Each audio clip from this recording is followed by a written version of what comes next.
Hello everyone, this is Nikolta YouTube channel. Sorry that I'm making this podcast a little bit later than usual. I was busy a little bit in the first half of the day. So today we discuss, according to the name of this video, we discuss the visit of President Putin of Russia to Kazakhstan earlier this week. Let's start from one short memory. In year 2000, in October of 2000, it was the first visit of Vladimir Putin to Kazakhstan as a president of Russia.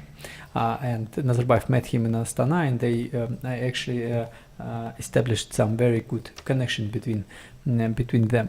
So I was a high school pupil. I was at a high school last year in my final year, and as you know, I was in ethnic minority in my school in the northern part of Kazakhstan. And interesting, when Putin came to Kazakhstan in October of 2000, my classmates and a teacher of geography was amazed, and I mean, they actually talked with each other that eventually, finally, after 10 years, now the president of Russia is coming to Kazakhstan and he'll solve a huge problem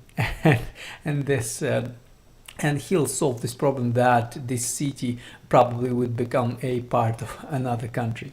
It was actually laughable then, and I didn't report this to the director of our high school, but I said that it's a huge mistake, it's impossible, and you are wrong. And if someone tries to do that, the war would be started by our government. I was a child, I didn't understand that our government is not ready to start any war, but still, okay.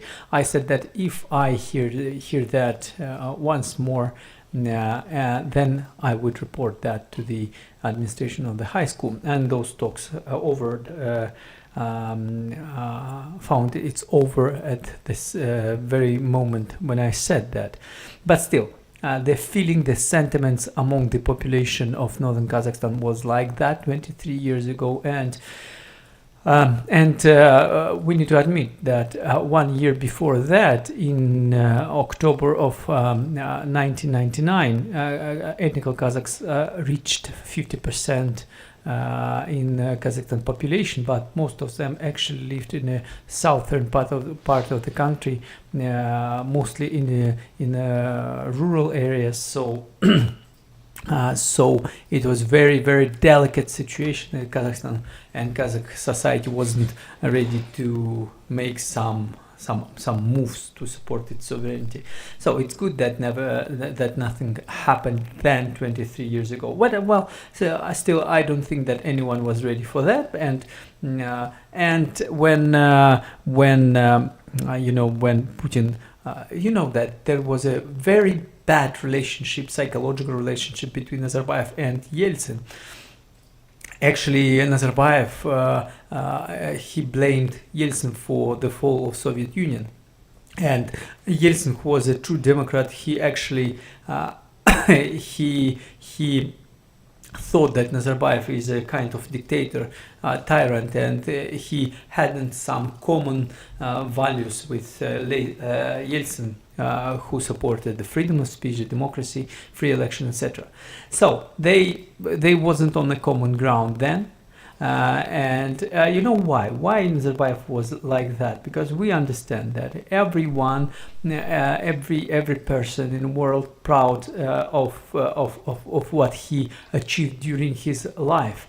So the Nazarbayev was a ethnic minority in Soviet Union, and he was a father of the guy from rural area, and he was destined to be a poor, but he was able to grow up till the position of the head of the state from the small village. And it was because the architecture, this political system of Soviet Union, and I think that he was in a sense a very strong patriot of Soviet Union. This is why I think deep inside he was sorry that Soviet Union fell down.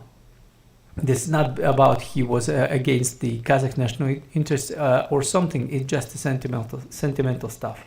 Okay. And when Putin and Nazarbayev met first time in October of 2000, I think that they found a close soul in each other. They both understand that Russia and Kazakhstan should be controlled by a strong man, by a strong hand of a strong president, and they had a lot in common.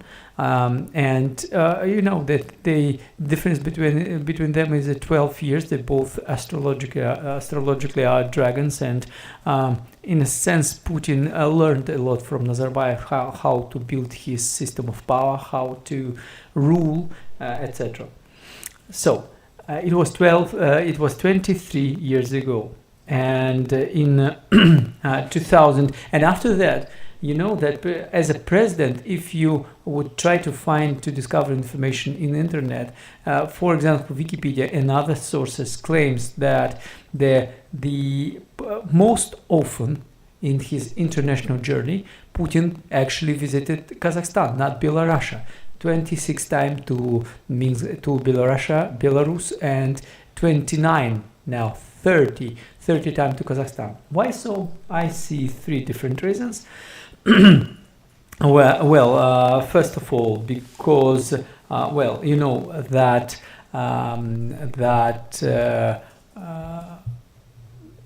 Kazakhstan, that Lukashenko always ready to come to Moscow himself. So Kazakh presidents, they preferred to speak through telephone line, etc. But Lukashenko was ready. We need to go, we go. It's a first of all. Secondly, because I think that Putin and Nazarbayev had a closer relationship with each other than with Lukashenko, because psychologically they had. Some people say that Lukashenko and Putin hate each other, but they don't have any alternative. That's why they still have some relationship. But as a human with a human, they hate each other. They are not on the same wave. But Nazarbayev and Putin was a close friends. I'm sure of that. That psychologically they're very close, and they get together nicely. And thirdly, because Kazakhstan is not such a toxic political regime, not like Belarus, because international forums and other stuff that is happening in Astana, it's happening here more often than in Belarus, because of political regime, because of flexibility of our democracy, hybrid democracy, etc. So we behave better than Belarus. That's why Putin more often comes to Astana than to Belarus. 30 times in 23 years with official visits. It's decent amount of visits, more than anywhere else he comes here. So 10 years ago, Nazarbayev and President of Kazakhstan and President of Russia actually signed the huge treaty, this treaty, 21st century treaty between Kazakhstan and Russia, and many stuff depends on. There is a huge amount of stuff that depends on this treaty. For example, Russia guarantees to Kazakhstan everything, security, and it claims that it would not intervene to internal policy of Kazakhstan, and guarantees to Kazakhstan its territorial integrity, sovereignty, political independence, and security, and stuff. And Kazakhstan actually is obliged, according to this treaty, obliged to not to cooperate with direct military enemies of Russia. So if we want to support Ukraine in any way right now, so we don't have such a right according to international law, because we signed the treaty with Russia. So even if we send to Ukraine one tank or one bullet or one gun, it would be unlawful, because it contradicts to our international obligations to Russia. What's the disposition of two sides, Russia and Kazakhstan, before the visit of Mr. Putin? Well, we understand that Russia fights with a collective West and is in a state of war against Ukraine. hundreds of thousands of people died already. It's very hard. I mean, it's not easy. Huge financial and military informational pressure to Russia, and it's not easy, of course. And this that's why the relationship with friendly Kazakhstan became more important to Russia right now than it was 10 years ago. Why? Because Russia needs right now a non-toxic international partners who are close enough, of course. Belarus, Lukashenko's regime is very toxic.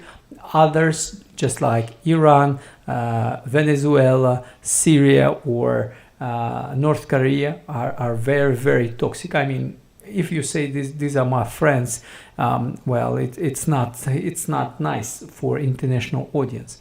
But China, of course, but it's a superpower. So it means that Russia is a minor partner in this duo, Russia-China. But here Russia is a strong power, and comparing to Kazakhstan, and Kazakhstan is not so toxic as other players, as other Russian friends, and Kazakhstan President Kassym-Jomart Tokayev is well respected on the international arena. This is why it is so important to Putin to come to Astana and have a good relationship with Tokayev's Akkorda. And also, right now, when there is a huge fight between Russia and Russia and its allies, and Ukraine and its allies, collective West, that backs Ukraine, Russia needs a security from the other side. I mean, Russia doesn't want Kazakhstan to become a next bullet that is ready to hit it. I mean that, of course, collective West like UK and United States always ready to use anyone to harm its enemies, and Kazakhstan is a key player here, key point of invasion to the Russia-controlled sphere. So Russia wants to secure itself from this threat from south, and Kazakhstan behaves actually. Kazakhstan doesn't give a reason to consider him as a potential enemy.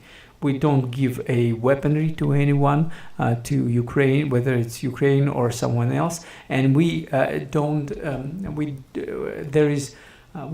give our territory to United States or other nations to establish some attacking weapons that can harm Russia. We're very strong, and we are not threatening in any ways the security of Russia. Right now it's very important to Moscow. And what Kazakhstan needs from Russia: guarantee of security if someone invades Kazakhstan, whether it's I don't know who. For example, from the south, Taliban wants to invade Central Asia, or anyone. Russia guarantees the security of Kazakhstan, and Russia economically supports this economical cooperation supports the economy of Kazakhstan. Right now, it's in one sense it harms us also. I do understand that. I do admit that, because custom union is not such a beneficial stuff for Kazakhstan economy because of huge imports from Russian side, but still, logistics. We live trading oil and gas and metals, and those goods go to international market through the territory of Russia, and Russia doesn't do anything against that, and it's very, very important for our economy. For example, if Russia imposes some embargo for some short period of time, it would destroy our economy, I think. And we don't, and we just want Russia not to intervene to our internal politics, and Russia doesn't. I think everything is controlled by the Akkorda and others. Well, you know that this foreign policy, very well-respected international political science journal, actually wrote an article this week comparing Russia and Ukraine, saying that of course Mr. Tokayev is quite flexible, experienced politician, but still Kazakhstan is ready to become an Ukraine in next decade. I don't agree with that at all, because I don't think it's fair to compare Kazakhstan to Ukraine. First of all, we know why Ukrainians are such a passionate, why they're such, in a sense, nationalistic activists, because ethnical Russians and ethnical Ukrainians, they have a same race type, same very similar language, close culture, and same religion.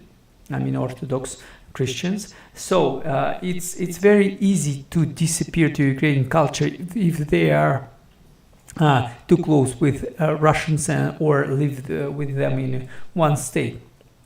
I mean that Ukraine identity is was in the previous year before war started, much more vulnerable than Kazakh culture, for example, and Kazakh identity, but because a lot of Kazakhs in the Soviet time actually wasn't religious, and they spoke mostly Russian language, but they still said that we are Kazakhs, and it's a very strong self-identity, because we have a different race. We looks different, and actually when we lived in Soviet Union, some part of Slavians actually didn't give Kazakhs an opportunity to forget that they're Kazakhs, always reminding them that you are Kazakhs, you are Asians, etc. So it's not like a direct racism, but still we have a different race type, we have a different language. Kazakh language is not similar with Russian language in any way. We have a different culture, different history, and different religion, which is very important. We're Muslims and they're Christians. So for Kazakhs, it's not such a principled, such a problematic issue. For Ukrainians, it is so. So we have a different agenda, different historical agenda, different goals. And at the same time, we know why Russians attacked Ukraine, because of a jealousy, because it's like a husband, and his former wife, who actually wants to leave him and go to the date and to become a wife of some another guy in a very expensive car. So he has a strong feeling of jealous, and he eventually takes a knife and stabbing his wife, because why you don't understand that it is me who can love you, and others would just use you and then broke up with you. It's a hysterical, based on deep jealousy, action and strategy of Russia towards Ukrainians, and there is no such sentiments between Kazakhs and Russians as it is between Russians and Ukrainians. So it's an absolutely different story here. And the strategic behavior through the decades of our independence is very, very different. Ukraine actually thought that Ukrainians and Russians are brotherhood nations, and Russia would never do something like it started last year. But Kazakhs, who are Asians and Muslims, and always was under pressure, that they clearly understood, Nazarbayev and Tokayev also, they both, and all of us, we do understand how cruel empire is. We do understand that it is very, very dangerous. It's like a giant with a nuclear bomb, and no one is ready to attack it to save you. And we still see that no American or British or European boots on the Ukraine ground supporting Ukraine. This is why no one wants to be involved in nuclear or almost nuclear war. And Kazakhstan still has a Russian language in its constitution. Russia still uses the Baikonur spaceport. We're still a part of military bloc CSTI, and and there is a good relationship, personal relationship between our presidents. So it's absolutely different story, Russia-Ukrainian and Russia-Kazakh relationship. We shouldn't compare Ukraine to Kazakhstan in any way. Yeah, but when someone says that Russia might invade Kazakhstan, I actually don't buy it, because I don't think, of course, diplomatic and political conflict between two countries, between Astana and Moscow, is quite possible. But to resolve this problem, it's not necessary to use a military power, because just a simple economic embargo can put the Kazakhstan economy on its knees. For example, we get from Russia from 8 to 12% of our electricity consumption per year. Approximately 10%. If you, unplug this electricity from Russia to Kazakhstan, so every day there should be one city that is sitting without an electricity. We are going to get this natural gas from Russia to the process of gasification of our economy, especially northern and eastern part of our country. We actually get this oil, gasoline from Russia when there is a deficit here in Kazakhstan, and it's almost every year it happens here, and the food, mostly food, milk and grain, etc. So there is unfortunately a huge dependence from Kazakhstan to Russia in economical sense, and if Russia imposes a strong embargo on Kazakhstan economy, it would be a very huge crisis here in a month. And I'm saying that it's a very unfortunate situation here that there is such a huge dependence. But still, what are you going to do? Of course, if such conflict between two countries starts, then of course we also would try to make a damage to Russian economy and Russian political system. And probably we would be forced to become a closer ally for China or for a Muslim world, to Arabic world, to just get some support to save our independence, or to United States and European Union. I'm not sure that they're ready to help anyone but themselves, but still, okay.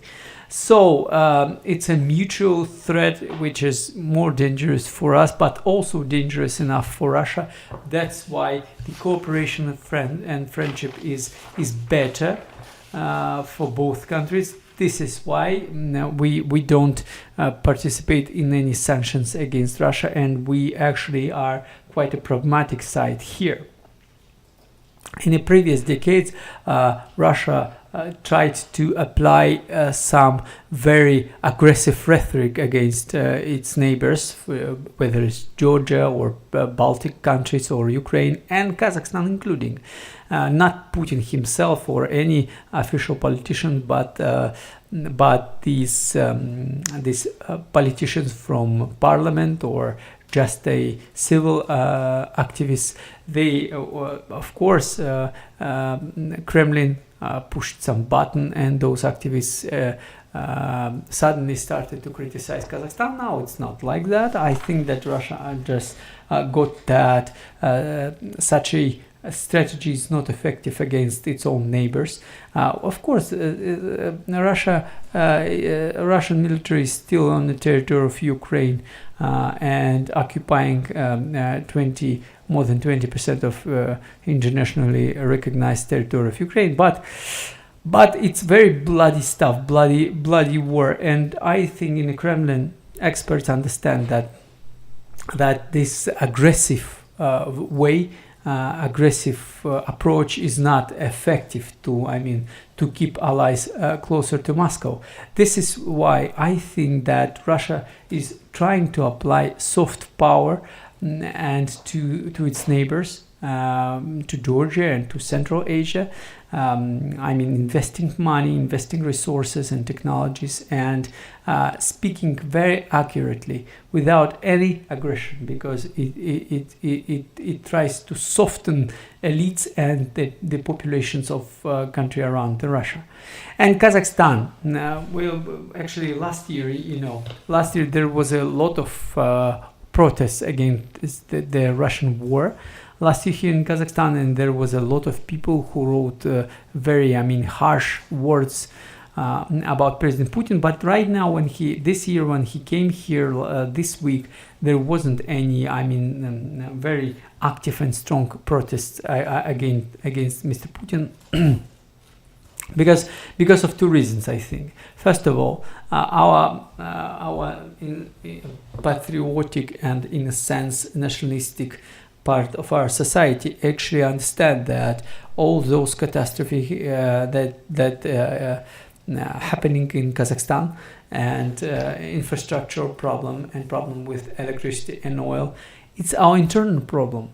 We can't blame anyone for that. It's just our own problem. Why, while some people tries to prove that the source of a problem is Russia or China or collective West, the smart people understand the problem is in ourselves. So this is why, and just to solve those problems, we need the help, we need the support from our stronger allies, which is Russia.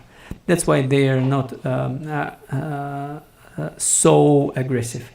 And secondly, you know that a lot of politically active, interested in Kazakhs, they are actually watch Ukrainian TV channels and YouTube channels, and what they see now this week and last week, and it's a internal fight in Ukraine when some people like Arestovich and Zaluzhny and others, they think that there is a stalemate on the battlefield, on the theater. Probably Ukrainian president should try to find a path to peace. So it's an internal fight, and many here actually understand that there is a strategic deepness in Russia, and it wouldn't be broken by international pressure, because the collective West, in a sense, betrayed Ukraine and didn't apply the entirety of possible sanctions against Russian economy, because probably is Russia too much important for the world economy, and our Kazakhs start to understand that. That's why they became a bit softer to President Putin, so they don't really understand. Of course, if tomorrow Ukraine wins and gets back Mariupol and Donetsk and other city, there would be new followers of Ukraine state, new supporters, and there would be a passionate protests against Putin. But right now the situation is opposite. That's why they don't do that.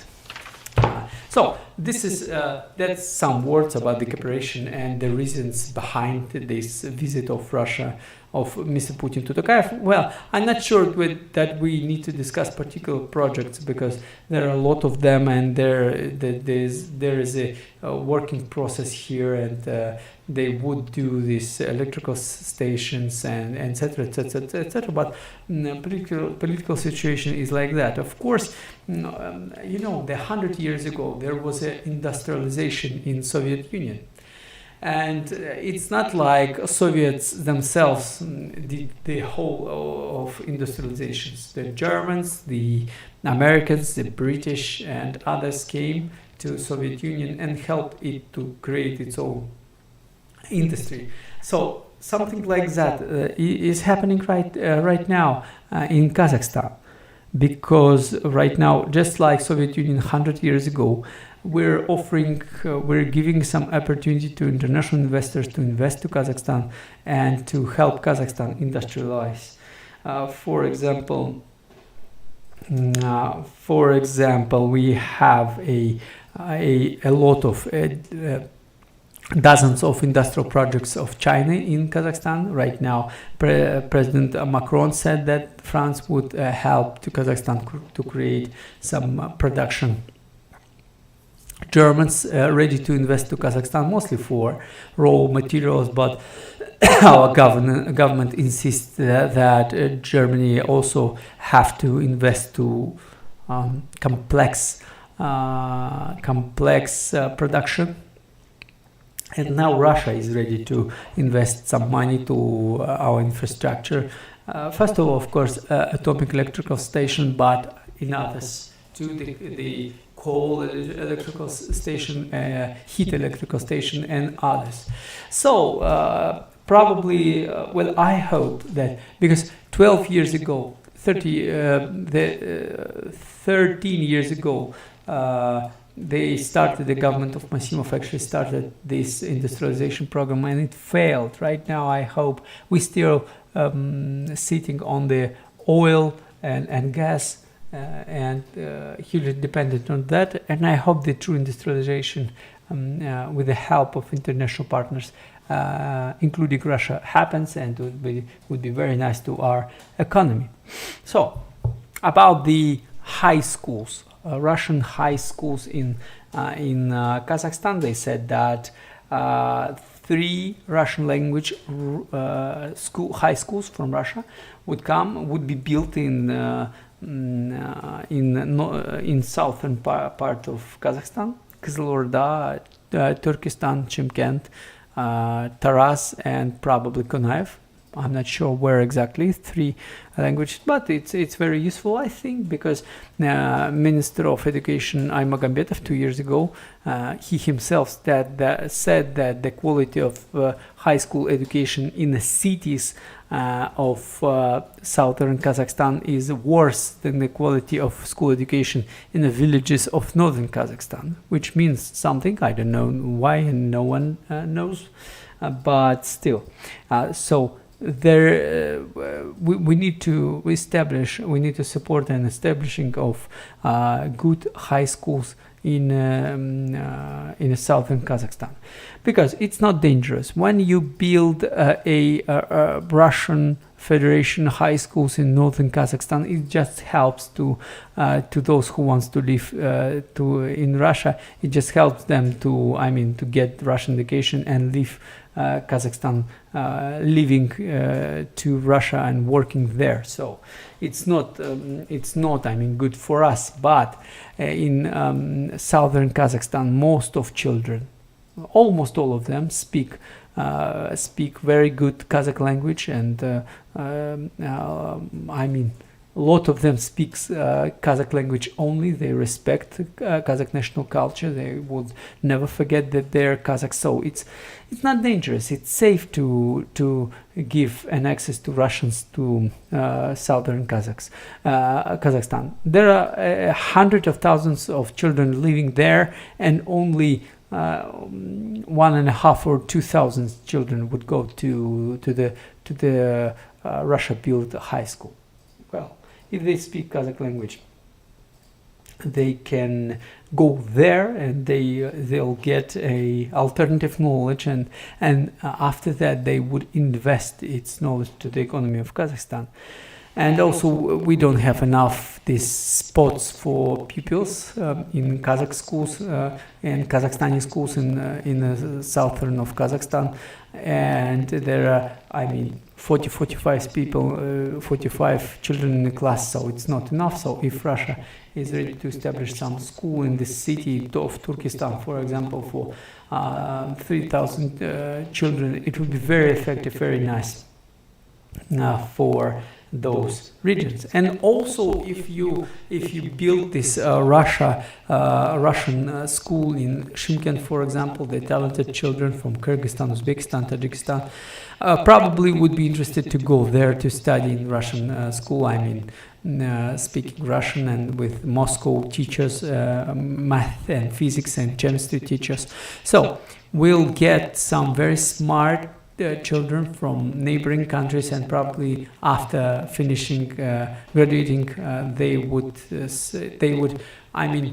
they would understand the Kazakh culture, and if they go back to their own republics and become very influential people, they would have a good feelings to Kazakhstan, or they stay here and become a part of our civil society and our economy, which is also quite an important stuff.